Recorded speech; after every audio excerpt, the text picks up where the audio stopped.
Nous arrivons maintenant à une triste histoire. Genèse 25 nous raconte ce qui arriva à celui-là même qui avait fait passer sa famille hors de l'ancien monde dans le nouveau par le moyen de l'arche. Noé s'enivra et quand il se réveilla de son ivresse, il apprit ce qui lui avait fait son fils cadet. Et il dit, maudit soit Canaan. Dans l'arche avec Noé étaient montés ses trois fils, Sem, Cham et Japheth. Et Cham devint le père de Canaan, petit-fils de Noé. Nous lisons dans Habakkuk 2,15, malheur à celui qui fait boire son prochain, à toi qui verse ton outre et qui l'enivre afin de voir sa nudité.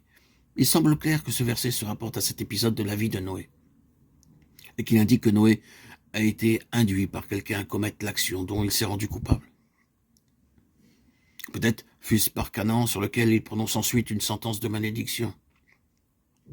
Ève avait été séduite en Éden par le serpent et maintenant de nouveau l'ennemi de Dieu et de la race humaine avait réussi à reprendre pied sur la terre qui vient d'être purifiée, en séduisant l'homme qui devait être le chef du nouveau gouvernement institué par Dieu pour le monde. La malédiction tomba donc sur Canaan et par lui sur les Cananéens, qui des siècles plus tard durent être expulsés du pays de Canaan par les Israélites.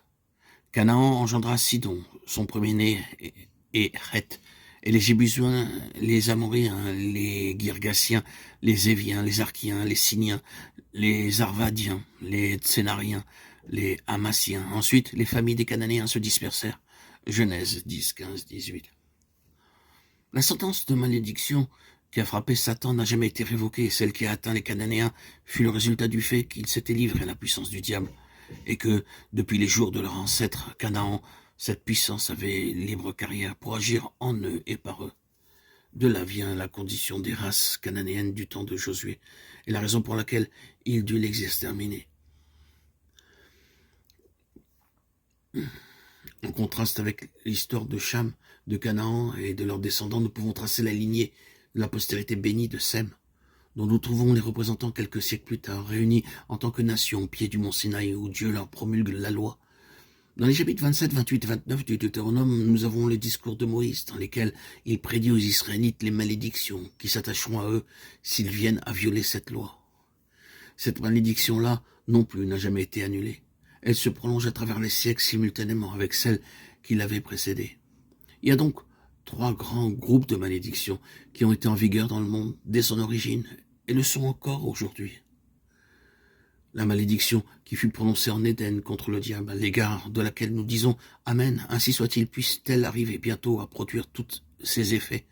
La malédiction de Dieu qui frappa autrefois les Cananéens par le moyen de leurs ancêtres, qui se manifesta par leur pratique de sorcellerie et de spiritisme, et fit venir sur eux le jugement qui leur fut appliqué par Israël. À ce groupe de malédictions appartiennent toutes les manifestations occultes et les œuvres du diable qui s'accomplissent par le moyen de ceux qui s'identifient à lui en pratiquant des choses défendues. Là aussi, nous prononçons notre Amen. Et troisièmement, la malédiction qui s'attache à tous ceux qui violent la loi donnée par Dieu au Sinaï. Malédiction qui fut exposée par Moïse sous tous ses aspects avant que la postérité sainte de Sem pénétrât en Canaan. Que dirons-nous à l'égard de cette malédiction-là? Je vous invite à relire les 3 chapitres du Deutéronome à la lumière de ce message. Moïse, le représentant de Dieu, devait se tenir devant le peuple d'Israël et prononcer ses anathèmes divins contre tous ceux qui transgresseraient la loi donnée par lui au Sinaï. Pendant la période de 1500 ans qui suivit cette promulgation, à travers toute l'histoire de l'Ancien Testament jusqu'à nos jours, rien n'est intervenu pour annuler cette terrible sentence, si ce n'est l'œuvre accomplie à la croix.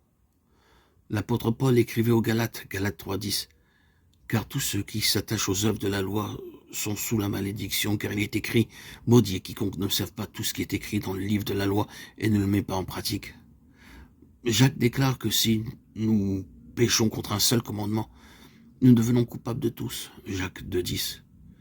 Il suffit donc qu'un seul point de la loi ait été violé pour qu'il nous amène sous le coup de la malédiction.